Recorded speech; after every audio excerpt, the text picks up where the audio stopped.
Hey YouTube, Marshall here. Welcome back to the video version of the Realignment podcast.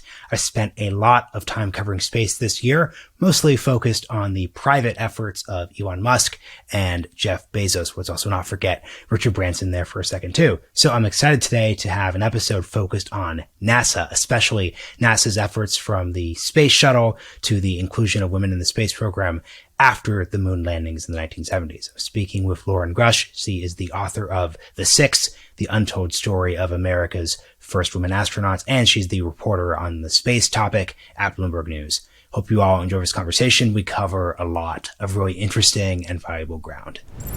Loren Grush, welcome to the Realignment. Thanks so much for having me.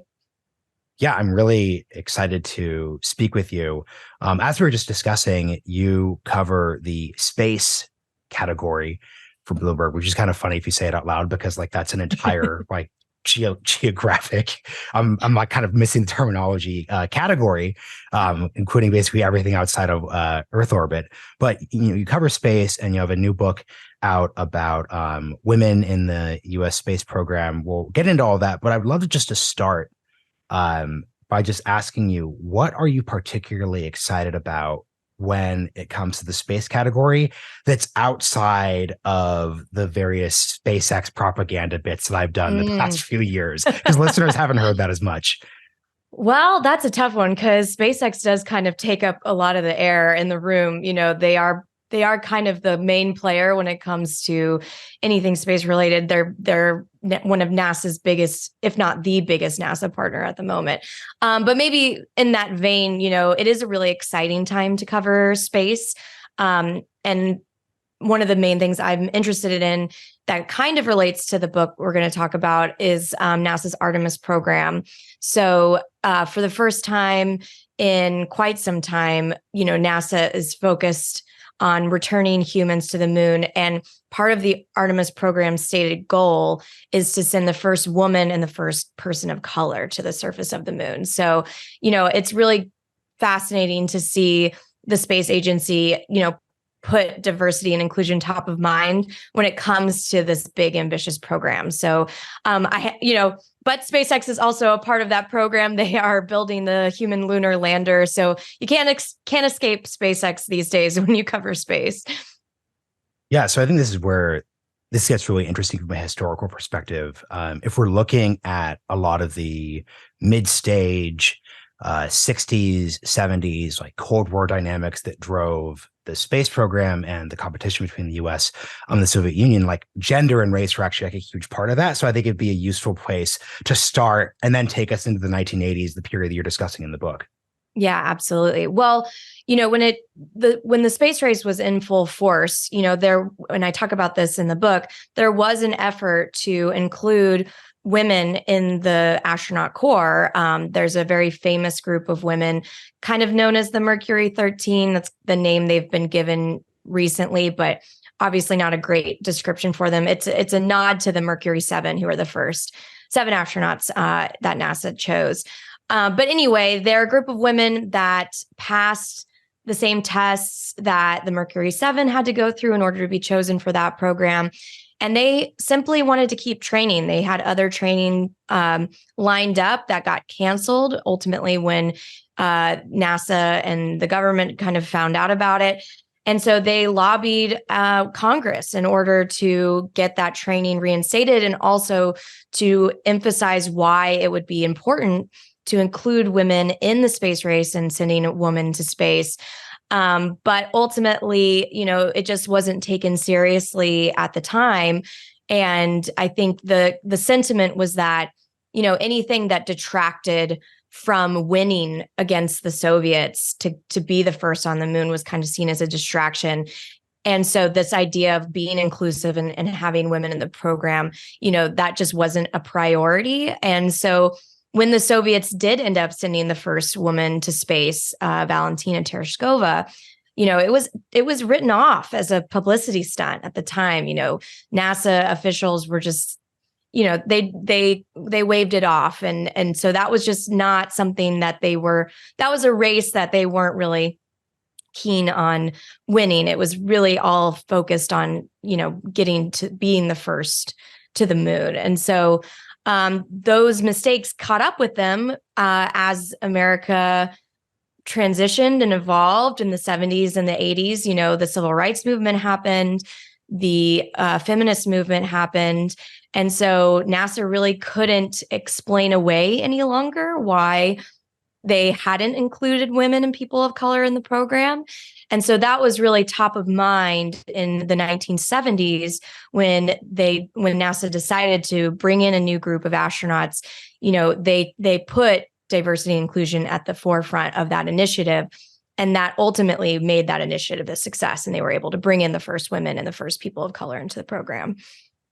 Yeah, it's interesting. I don't want to force you to take any political stands you're not interested in taking. So total leeway as the, guest on the show. But I'd love for you, just hearing what you're saying, I'd love for you to kind of articulate the difference between kind of diversity and inclusion, maybe in the more like culture war aspect, and just the fact that it seems like it just literally wasn't possible for a woman to become an astronaut in the 60s and 70s. So, because I think it's easy to say in like the, mid-stage culture war 2020 is like, oh, so like affirmative action, or, oh, like, isn't the objective like winning? Why are you focusing on like, the, private parts of whoever's actually flying up? But like, it seems like an important part of meritocracy is everyone is actually capable of actually competing in the first place. So can you just talk about like the awkwardness of that dynamic? Sure. I mean, I think the issue at play is the criteria that NASA chose from the start. The reason that it was impossible for women to join the astronaut corps was because they dictated that you had to have, advanced degrees in STEM, and that you also had to have jet piloting experience. But women were banned from flying jets for the military. So it was ultimately the criteria that NASA set that excluded women from the program. And it wasn't until they relaxed that criteria, and that was aided by the fact that they created this new vehicle, the Space Shuttle, but also NASA made that conscious decision to relax that criteria that allowed for women to join the program. But even, there were women pilots back in the 60s and 70s when they were choosing this, but they had just made those criteria so stringent. And a lot of women didn't have advanced degrees back then. So it was a lot of the cultural context that precluded women, even if NASA hadn't made it, or at least if NASA hadn't made it so that they needed jet piloting experience, it still would have been extremely difficult for them to enter the program because of all of these other requirements that they added on at the time. Oh, that is so interesting. So I guess there's the obvious conversation we get into about like de facto discrimination versus like de jure discrimination.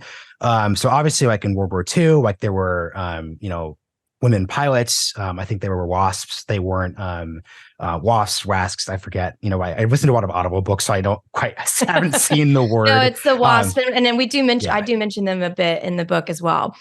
So yeah, the key thing is the WASP, for people who don't know, like they weren't flying combat missions, but like, let's say you've got a B-24 that's coming out of Willow Run in Detroit that is flown to a base in like, let's say the South, and a woman pilot would do that. You don't need to have like the arbitrary gender discrimination that, and it also puts aside the like combat arms part of the debate. So you had that going on. But then after World War II, you have both the invention of the jet, and then you have, the test planes, the X program, et cetera. But you also have like the Korean War. So a lot of, astronauts came out, like flew in combat in Korea. So I guess in that context, then, what do you think about the requirement for jet experience in the 60s?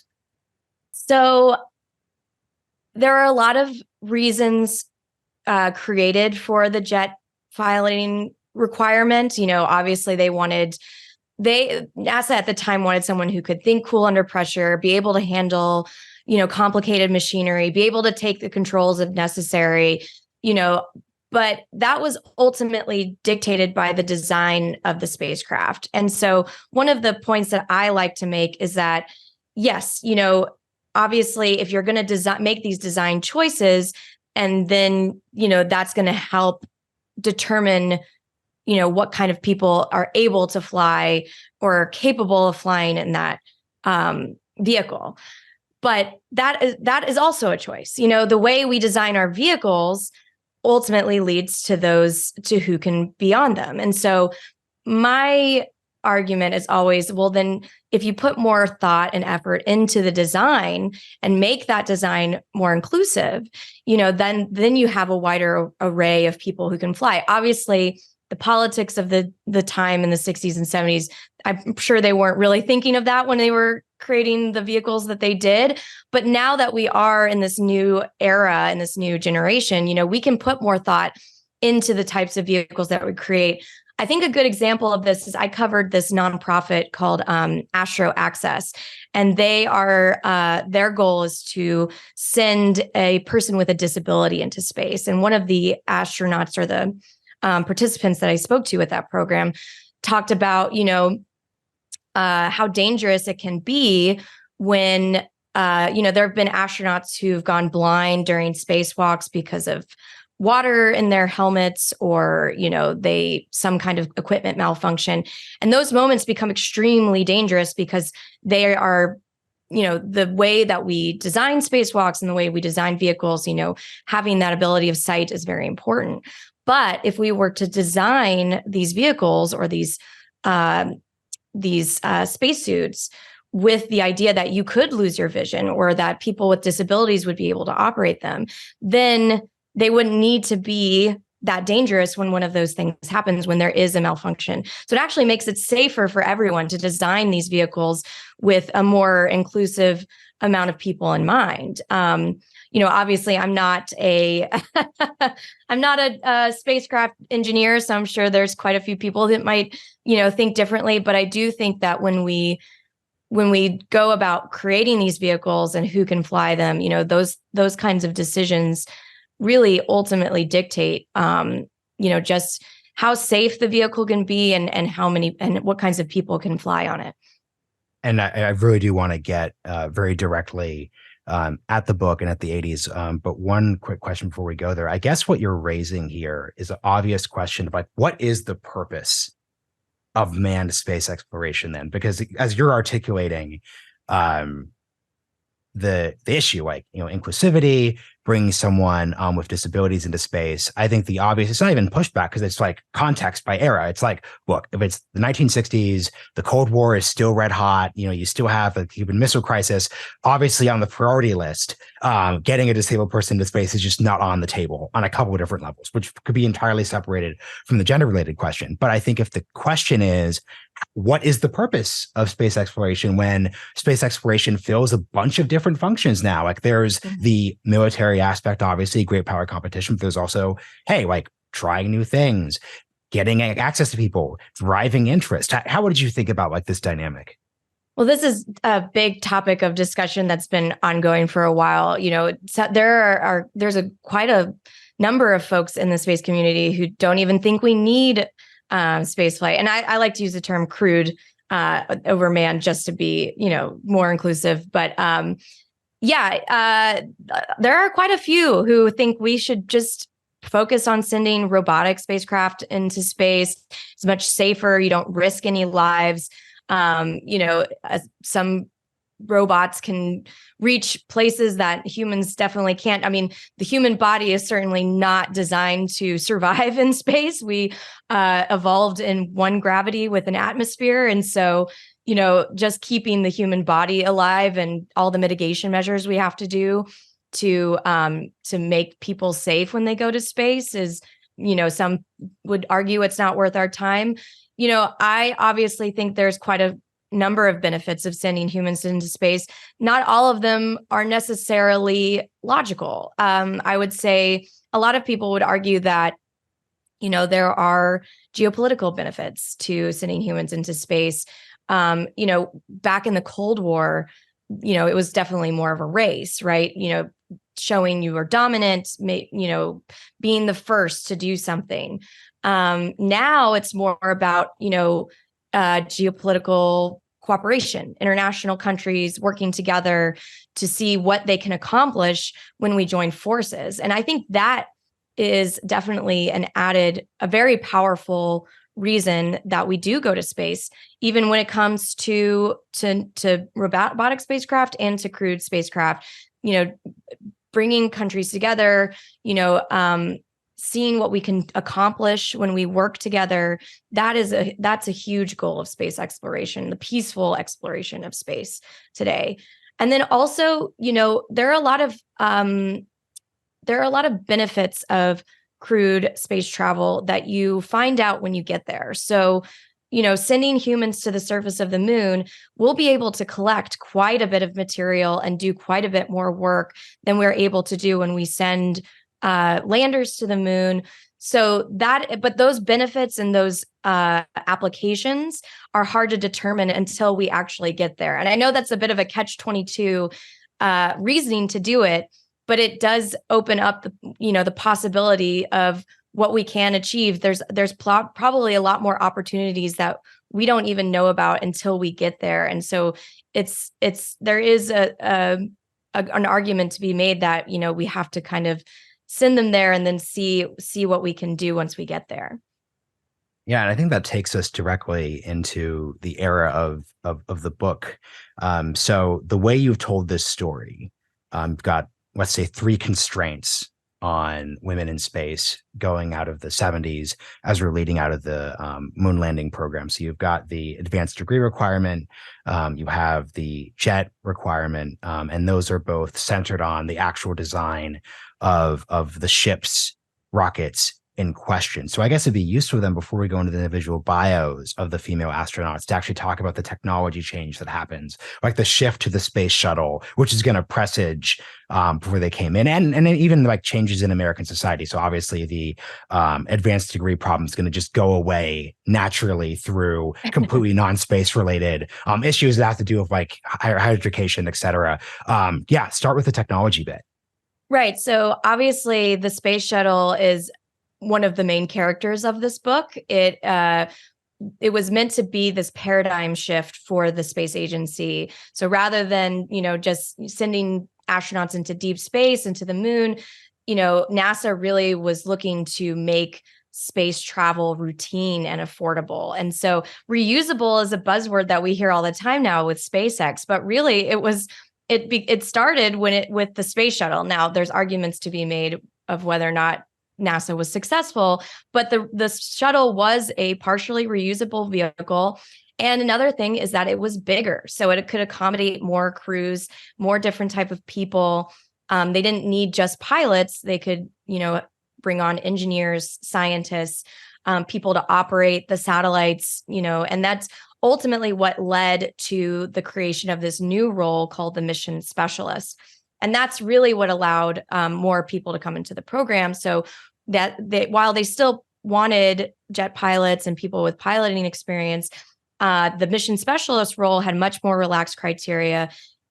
All you needed was, a degree in STEM education. Obviously, an advanced degree was preferred, and all of the women did have some kind of advanced degree.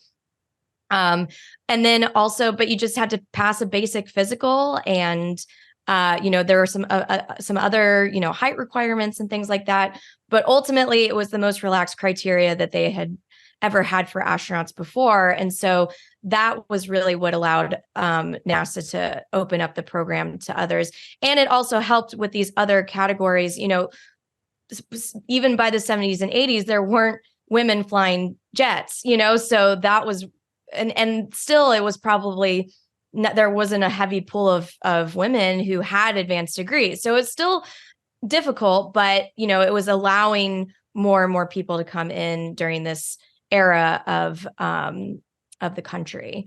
And then you also mentioned, how things were changing at the time. Like I said before, civil rights movement and the feminist movement, NASA was starting to get questions about, why they hadn't brought in women and people of color to the astronaut corps. And so it was something that they really just couldn't ignore. And so during the 1978 selection, the selection committee put these topics top of mind, and it also dictated, how they advertised, where they went, what kinds of universities they went to, what kinds of groups they spoke with. They went on a bit of a tour around the country to really advertise this program, put these advertisements in places that people will see. They also hired Nichelle Nichols to come in and, do a video dressed in an astronaut uniform, And for those who don't know, Nichelle Nichols was Lieutenant Uhura on Star Trek. And so it really was a very different approach for NASA. I mentioned in the book, there was one astronaut who, felt like NASA didn't need to advertise. It was in the past, they could just kind of say, this is happening and the right people would come to them. But in this instance, NASA went out to the people. And I think it was reflected, their efforts were reflected in the types of people that they were able to bring in and choose for the 1978 selection. I guess I really appreciate your articulation of the rationale behind the Space Shuttle program, putting aside the gender diversity issues. It just seems like, given the metrics you articulated, capturing the imagination, reusable, therefore specific missions, costs, etc. At the end of the Space Shuttle program, early 2010s, it seems like it just completely failed.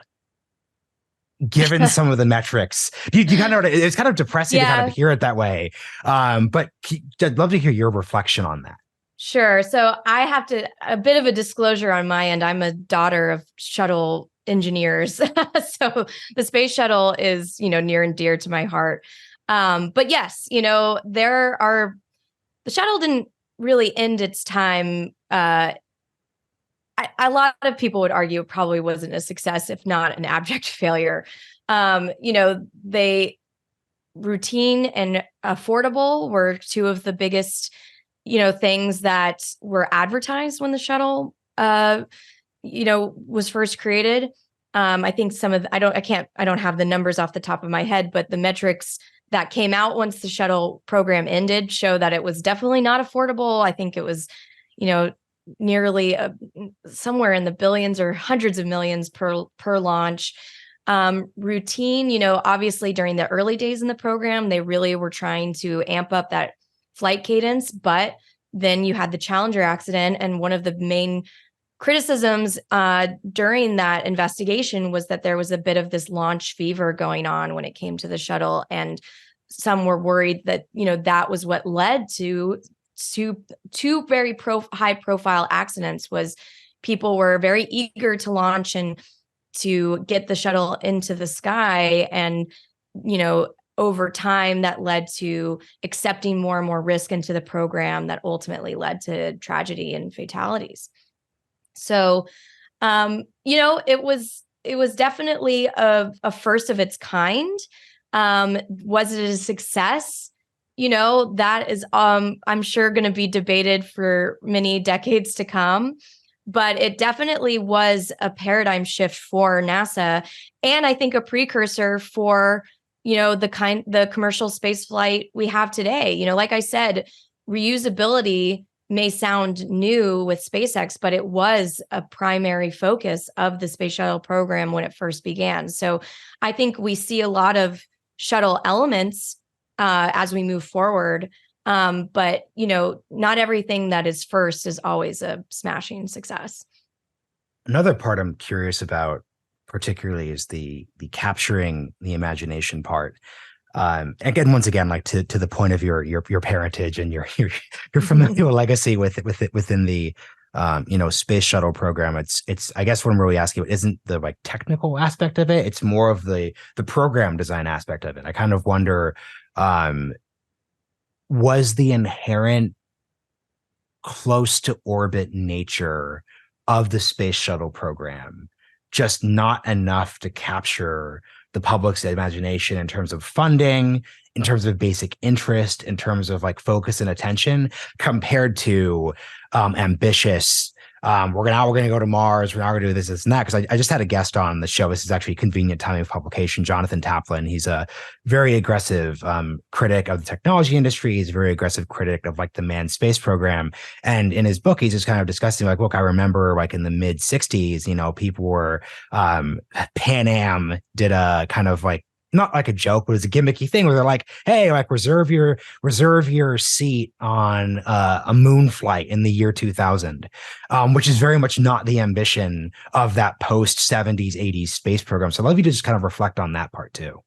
Yeah. So it's interesting that you mentioned this because when I was a kid, and this definitely has to do with the fact that I grew up with the Space Shuttle program. The Space Shuttle, what did seem kind of boring to me. But I think that also came with the fact that as a kid, what your parents do for a living is definitely not cool. But even at the time that I grew up with the Space Shuttle, it definitely had kind of the cachet of it had definitely fallen away.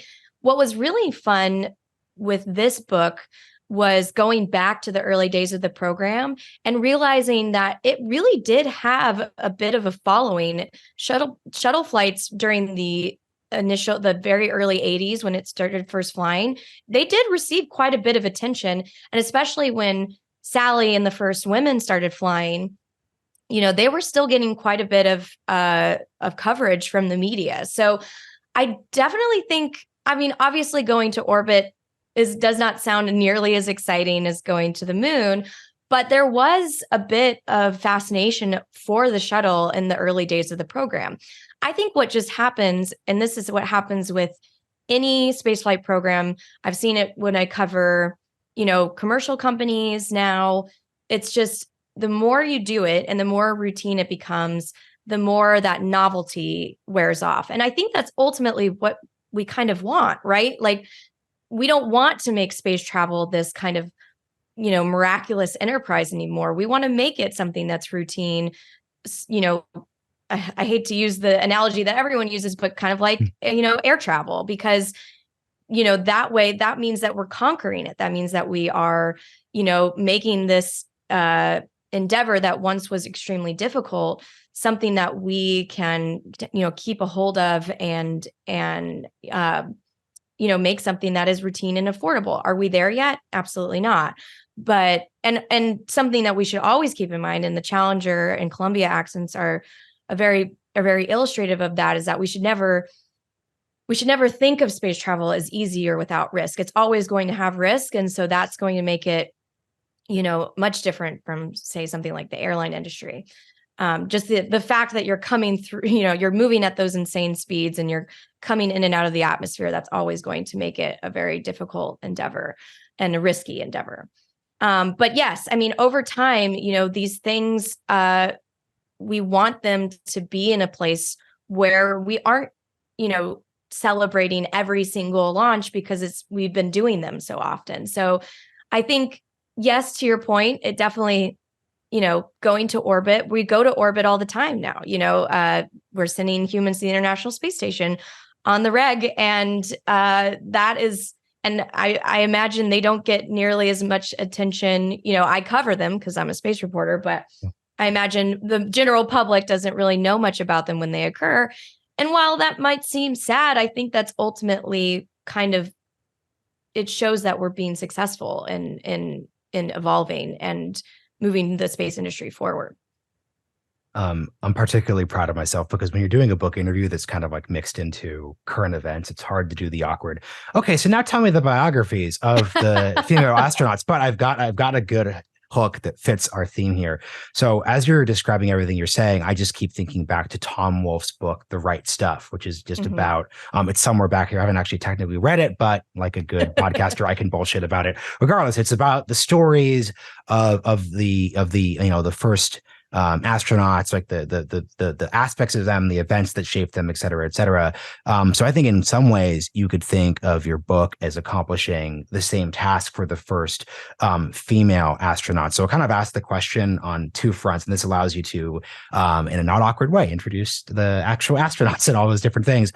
What were the quote right stuff to be a post moon program female astronaut? And then two, if we're going to say that the early male astronauts were shaped by World War II, the Korean War, and the X-plane program, like what were the shaping events that shaped these astronauts? Absolutely. So we touched on it a little bit in terms of the criteria, just kind of the basic criteria of what allowed them to come into the program. But one of my favorite chapters in the book discusses their, each finalist candidate that NASA picked had to come to Houston for a week to go through a series of tests and an interview in order to determine if they were right for the program. So that included basic physical exams, a psych evaluation. There was a good cop psych and a bad cop psych. And, one of them would ask you, what's your relationship like with your mother? If you could be an animal, what would it be? Just really basic, nice questions. And then the other one would ask you to count backwards from 100 by 7 and, yell at you when you got it wrong, inevitably. But obviously those were kind of pass fail criteria. The biggest thing that they were judged on was this 1.5 hour long interview that they had with the selection board. And it really was just a getting to know you session. And they ultimately wanted to learn more about the candidate's history and, who they were as people. And that ultimately, there was some subjectivity into the process, but that comes with any kind of selection process. But, ultimately they wanted to determine if they felt like the candidates were right for the job, if they understood the job, because being an astronaut means a lot of waiting. Going to space is actually a very small part of being an astronaut. And, just if they had the right temperament for it. And so the 6 are a great example of how there really is no proper resume in order to be an astronaut. They all had very different backgrounds. Sally, an astrophysicist and tennis player. Judy, an electrical engineer. Kathy was an oceanographer and geologist. Ray and Anna, 2 medical doctors, and Shannon, a chemist. And so that's just a very, very diverse range of backgrounds that you can have. And yeah, I find that to be inspiring, because it just goes to show, you don't really, there's no one set path to getting to space. There are many roads to reach orbit. And then, yeah, as we discussed, I would say, the feminist movement definitely was kind of a defining moment for them in their lives. A lot of them had grown up after, a lot of that work had been done, or at least it was happening as they were growing up. And, they were kind of benefiting from the changes that society was making while they were learning and growing and going to school. And you can also see this in kind of the differences between the women who were older at the time and younger. So Shannon Luce is a good example that I like to use. She was slightly older than the rest of the group, and her experience just trying to get a job before going to NASA was extremely more chaotic than the rest of them. She was constantly being told that she wouldn't be hired because, she was a woman, or that she shouldn't be paid the same as her male colleagues. And so just those few years in difference in age and generation shows just how far we came as a society during that time. And so I think that that's just very illustrative of kind of the world we were coming out of and the world we were entering by the time this program began. I think something people are going to be curious about is, by the time the space program was opened up with these initial female astronauts, how much of this was considered an experiment? So let's say you had your first female astronauts, and then whether or not this was the astronauts' fault, something goes terribly wrong. Was there a word where NASA goes, hey, we made a bad call, this actually is a gendered space? How much of that was a dynamic early on? I think it was very top of mind, especially for the women. I don't think they weren't calling it an experiment by any means, but the women certainly had an understanding that when you're first, there's a lot of scrutiny upon you. And so any mistake that you make has outsized impact on not only your job, but also everyone to come after, right? And I think this happens with any, group that is underrepresented. When you're the first one in that group to do something, you're not just representing yourself, you're representing everybody like you. And so Sally even mentioned that when she first went to space, one of her biggest fears was messing up. And I think it's very clear what she's saying by that is that she knew that if she messed up, it wasn't going to be Sally Ride messed up in space. It was going to be woman messes up in space, And so that just has a much bigger impact for all the women that came after. But obviously they all did an extremely amazing job, and I think we're all grateful for that as women as well.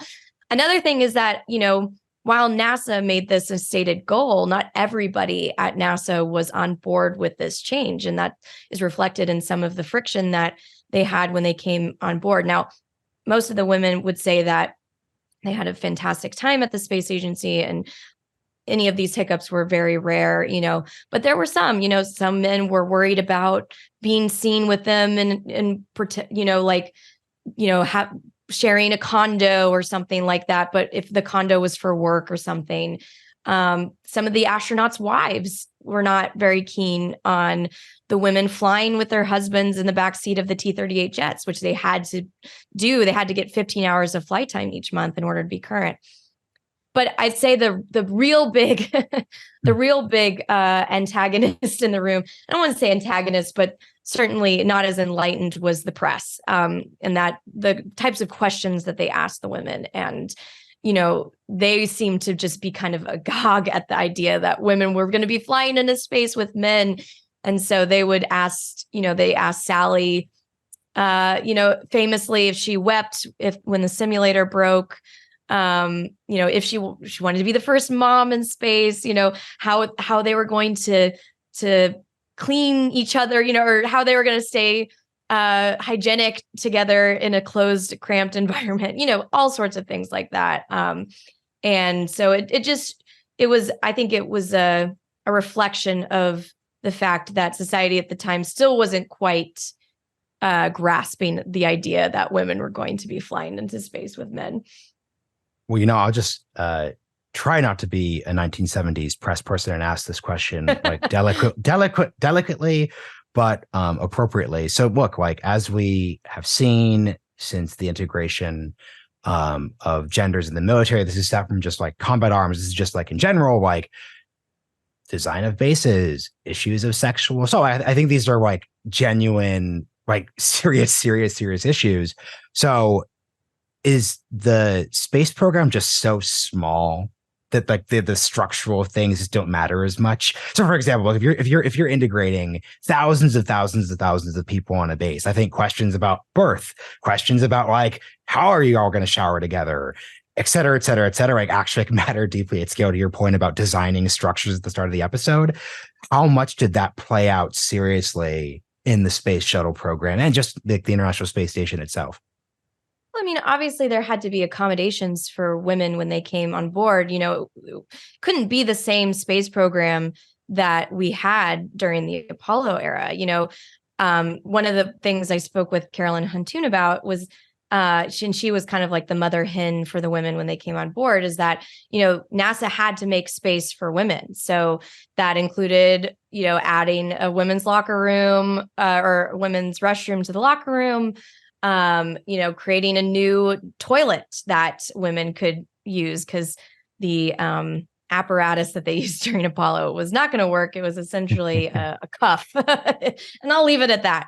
Yeah, I was gonna say, like, what's the technical reason why that was an issue? I mean, one of the main reasons, diapers are primarily used is by everyone is because of the introduction of women into the astronaut corps. So obviously it's not as if we can simply ignore, and we don't want to ignore that. We want to be as accommodating to as many people as possible.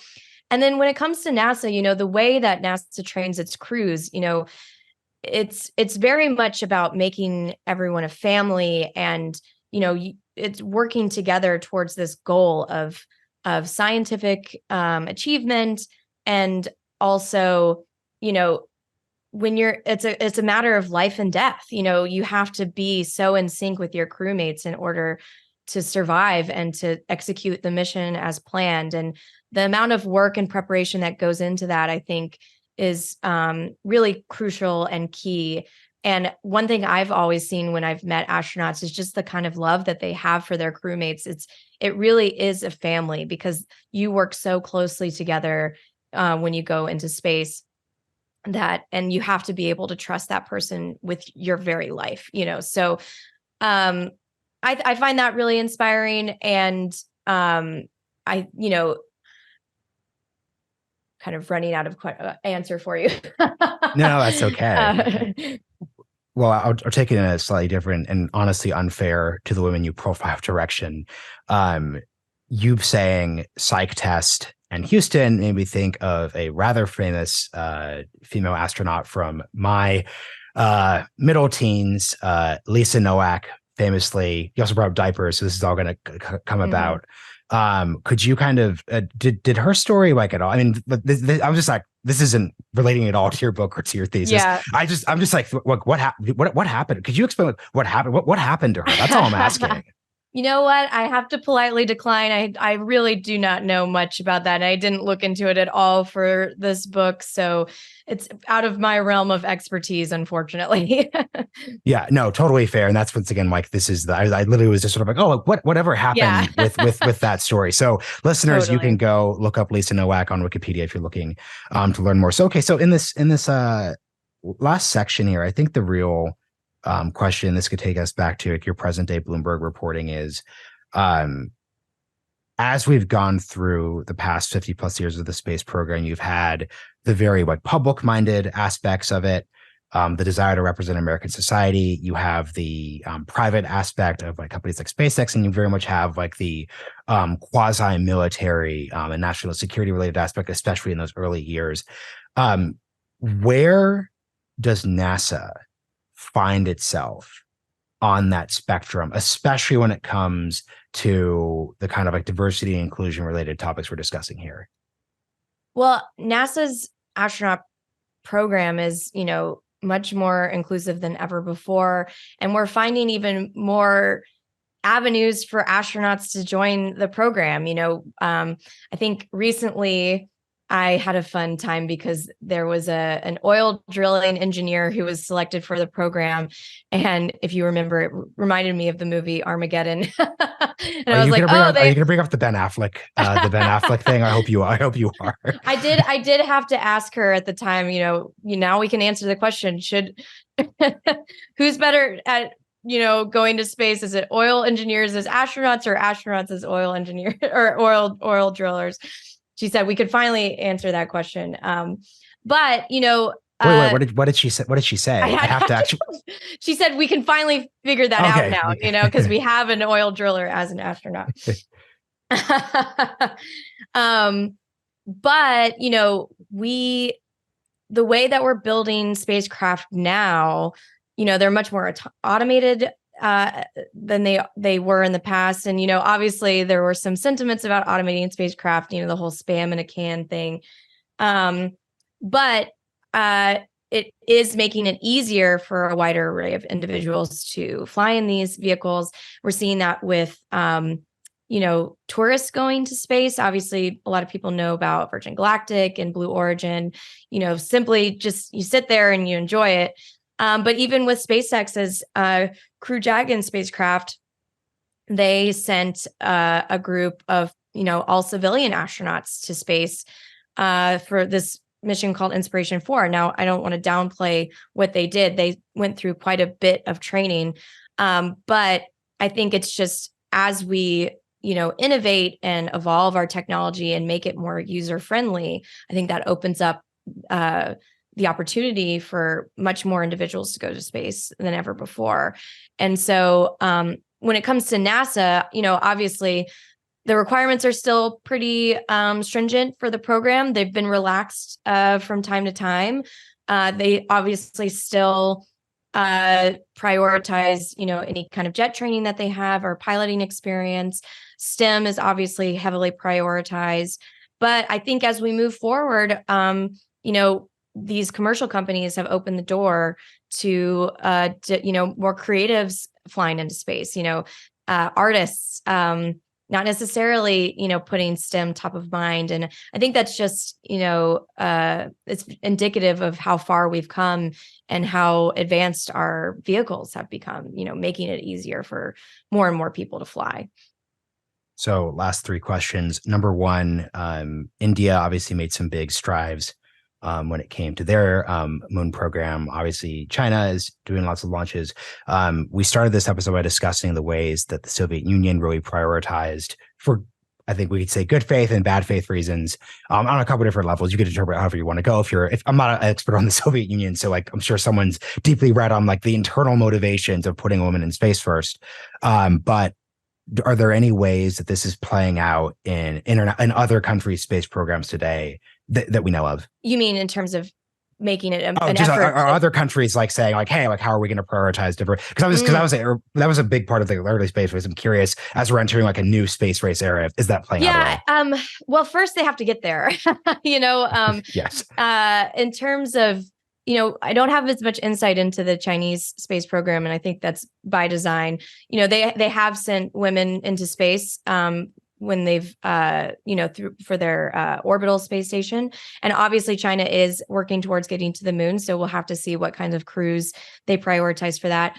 Russia is also trying to get to the moon, but, struggling in various ways. And, I wouldn't necessarily, obviously they have the records for the first women who've gone to space, but, I wouldn't necessarily say that the context is important when it comes to the Russian space program. And if you look at the types of cosmonauts that they've sent into space over the years, I wouldn't necessarily deem it a feminist space program.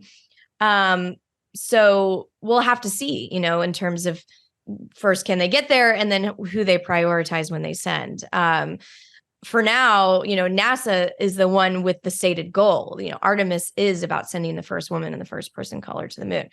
I think there are different opinions of whether or not that should be the stated goal, but I think for a lot of people, that's really inspiring to see that is top of mind.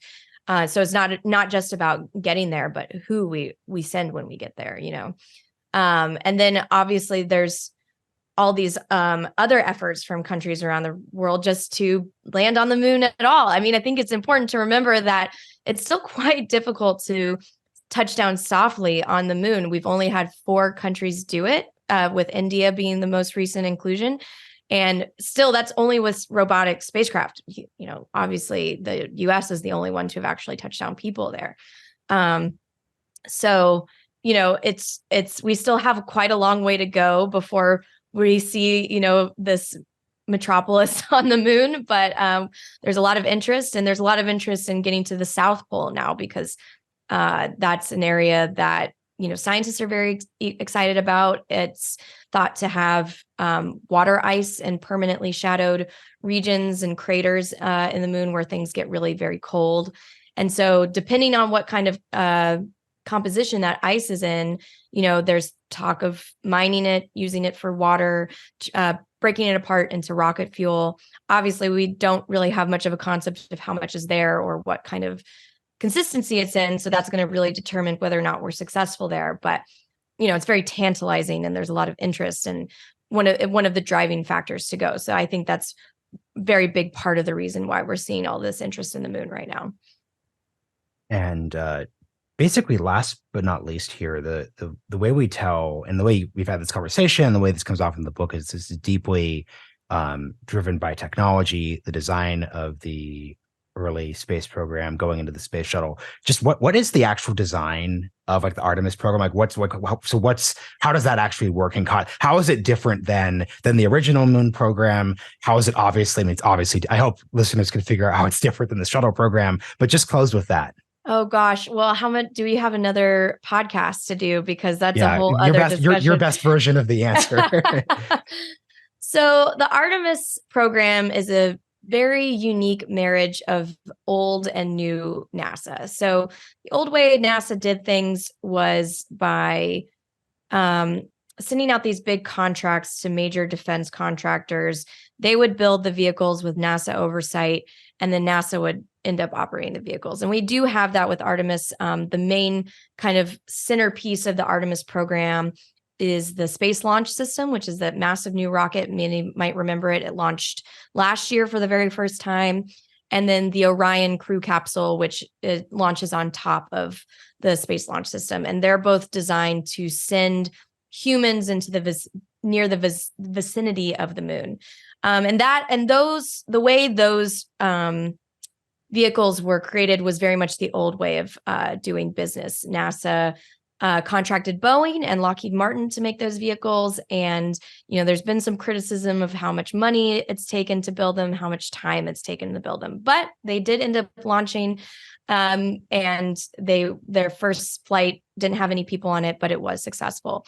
Now what you need in order to actually send people to the surface is a lander, right? And so NASA is kind of moving forward with this new space initiative, and they've contracted SpaceX and most recently Blue Origin to create lunar landers to take humans to the surface of the moon. And they've done that in a bit of a different way. So rather than doing these cost plus contracts and overseeing every stage of the design, NASA is acting more like a customer, ordering, like they'll put in money for development, partial money, but then they'll order the service, they'll order flights of the lander, just as any customer would who wants to fly on a plane or something like that. So it's definitely a new era that NASA is working toward. And so Artemis is a bit of a marriage of those two eras. Obviously, there's some friction and some debate over which way is the proper way to go, but we'll see them working in tandem for the first time, which I think is, well, not the first time, but in such a complex architecture like this. And so I'm excited to see how that works out. And so I think many people might be familiar with SpaceX Starship rocket. That is the massive deep space vehicle that company has been developing in Texas.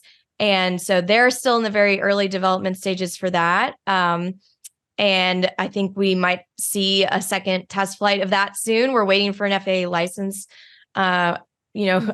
Hopefully that doesn't come by the time that airs, because I'll be very busy, but we'll see. But yes, so there's quite a lot of moving parts for the Artemis program, but it's just, it creates a lot of opportunities for folks all around the world to participate. And, we'll be seeing a lot of astronauts chosen for that program moving forward. We already have our Artemis 2 crew that's set to fly next year in November, and that will send the first crew to deep space in quite some time. And that also includes Christina Cook and Victor Glover, who will be the first woman and the first person of color to fly to deep space. So NASA's already making good on those promises there. I think that is an excellent place to end. Loren, can you just shout out the full title of the book for listeners who don't have their iPhones or computers directly in front of them? Absolutely. It's The Untold Story of America's First Women Astronauts. Thank you for joining me on The Realignment. Thank you.